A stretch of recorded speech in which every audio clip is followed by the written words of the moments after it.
Ош шаарында Компаньон банкынан 8 миллион сомдон ашык акча урдалды. Ири суммадагы акчаны урдоону бир эле шектүү ишке ашырган деп болжолдонууда. Ал тапанча, куралсыз, ызы чуусуз, тымызын гана ишке ашырган. Шектүү ал жерде курьер болуп иштеген. 8 январга чейин банктар ачылбай турган болгон экен. Ал тууралуу маалыматы болгон. Тиги банкта да курьер болуп иштеген шектүүнүнчү. Ал 8 январда ачылат, ага чейин билинбей калат деп ойлогон. Бирок банк кызматкерлеринин бизге маалыматына бергенине караганда 30-да келген акчаны 4 январ күнү булар ачышкан. Анткени банкоматтарга акча түгөнүп калып, акча салууну пландашкан. Ошол учурда бул жетишпестик байкалган.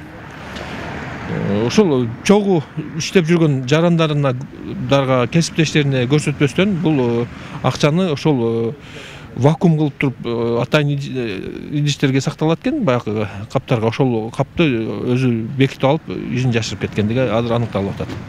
Уурулук алдын ала пландалып жүрүп ишке ашкандай. Жаңы жылдан бир күн мурда банктын шаардагы филиалдарынан башкы кеңсесине акча ташып баратышкан унаада евро, доллар, рубль жана сом валюталары салынган капчыктардын бир бөлүгүн алып койгон. Ал капчыктар жаңы жылдык каникулдан кийин гана ачылмак. Ал аралыкта шектүү чет өлкөгө качып чыгып кетүүгө жетишкен. Учурда издөө жарыяланды. Ал эми акчанын бир бөлүгү Бишкек шаарынан табылып, шектүүнүн жакындары кайтарып беришкен. Көпчүлүк акчанын бөлүгүн өзү менен алып, изин жашырып кеткен.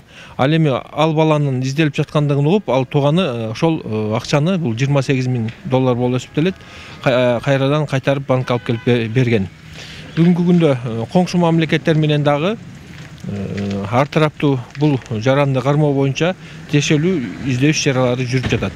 Уурулук беренеси менен Кыргыз Республикасынын кылмыш кодексинин 205 беренеси менен кылмыш иши козголуп, издөө иштери шектүүгө карата жарыяланган. Банктар накталай акчаны бир филиалынан экинчисине жеткирүүдө инкассатордук кызмат көрсөткөн уюмдар менен келишим түзүшөт. Келишимде коопсуздук жана тобокелчиликтерден сырткары жоголгон учурда ордун толтуруу маселелери да каралышы керек. Кыргызстанда гана эмес, дүйнө жүзүндө накталай акча жеткирүү учурунда уурулук фактылары көп катталат. Мындай кылмыштар көбүнчө алдын ала пландалары белгилүү. Экономист Эрлан Камалов жеке банктар коопсуздук үчүн көп акча коротуудан карманбашы керек деген пикирде.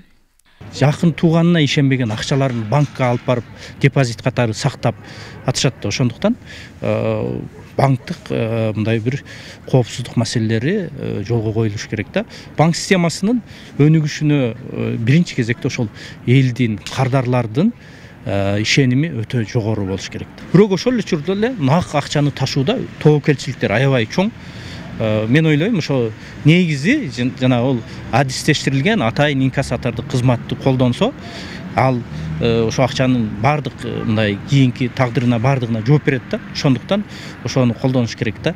Буга чейин Араван районунда Кыргызстан коммерциялык банкынын банкоматын белгисиз атуулдар талкалап, ичиндеги 904 300 сомду алып кетишкен. Андан мурдараак ушул эле банктын Ош шаарынын Наваи көчөсүндө жайгашкан банкоматын белгисиз адамдар талкалап, 1 500 000 сомду алып кетишкен. Буга шектүү катары 2 адам кармалган. Роза Акматжан кызы, Адилбек Абдакимов, Ош ТВ.